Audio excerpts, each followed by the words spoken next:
చట్నీ తయారీ విధానం.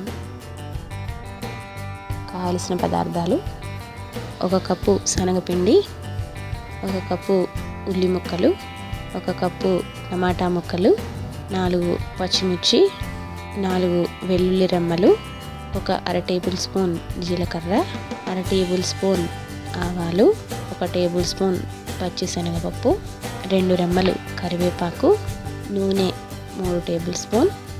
ఇప్పుడు తయారీ విధానం తెలుసుకుందాం. ముందుగా స్టవ్ వెలిగించి మనం మూగుడు పెట్టుకుందాం. 3 టేబుల్ స్పూన్స్ ఆయిల్ వేసుకుందాం.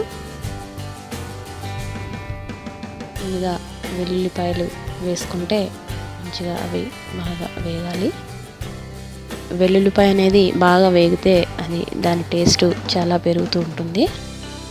ఈ పోపు దినుసులు తీసుకున్నాం కదా, శనగపప్పు, ఆవాలు, జీలకర్ర, ఇవన్నీ వేసేసుకుందాం.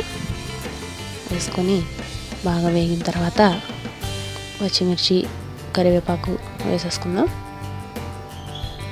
ఇవి వేగినప్పుడు ఉల్లిపాయ ముక్కలు కూడా వేసేసుకుందాం.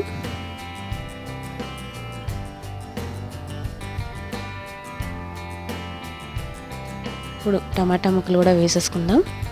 ఇప్పుడు తగినంత ఉప్పు కూడా వేసుకోవచ్చు. ఉప్పు వేయడం వల్ల అవి తొందరగా మగ్గుతాయి అన్నమాట.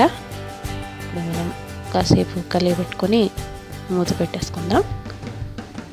ఇప్పుడు ఈ శనగపిండిలో కొంచెం వాటర్ పోసుకొని మనం వాటర్ లాగా కలుపుకోవాలి. ఉండలు లేకుండా శుభ్రంగా కలుపుకోవాలి. మనం ఇది మూత తీసుకొని చూసుకుందాం. వేగినట్లు తెలుస్తుంది కదా మనకి. వేగించుకున్న తర్వాత 1 గ్లాస్ వాటర్ తీసుకొని అందులో వేసేసుకుందాం.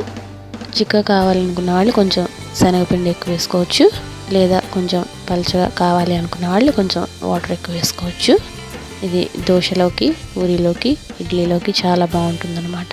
చపాతీలో కూడా బాగుంటుంది. పులుపు కావాలి అనుకున్న వాళ్ళు కొంచెం చింతపండు కూడా వేసుకోవచ్చు, కొంచెం పసుపు కూడా యాడ్ చేసుకోవాలి.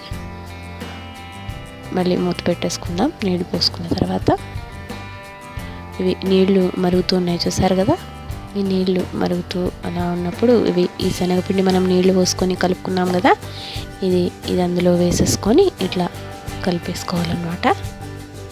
మళ్ళీ కొంచెం వాటర్ కూడా వేసుకోవచ్చు. ఇది కొంచెం దగ్గర పడే వరకు కొంచెం ఒక 5 మినిట్స్ అట్లా ఉడకనిస్తూ ఉండాలి. మనకి ఇది స్మెల్ చూసుకున్నప్పుడు కొంచెం శనగపిండి వాసన వస్తుంది అనుకున్నప్పుడు మనం కొద్దిగా ఉడకనిచ్చుకోవాలి. దగ్గరగా కావాలంటే కొంచెం శనగపిండి ఎక్కువ వేసుకోవచ్చు. ఇవి మరి కొంచెం గుజ్జుగా ఉండాలంటే, కూర కొంచెం దగ్గరగా ఉండాలి అంటే ఈ పచ్చడి కొంచెం ఉల్లి ముక్కలు అన్నీ కూడా సన్నగా తరుక్కోవచ్చు. కొంతమంది ఆనియన్స్ పెద్దగా తినడానికి ఇష్టపడుతూ ఉంటారు కదా, వాళ్ళు పెద్దగా కోసుకోవచ్చు. మనకి బొంబాయి చట్నీ రెడీ.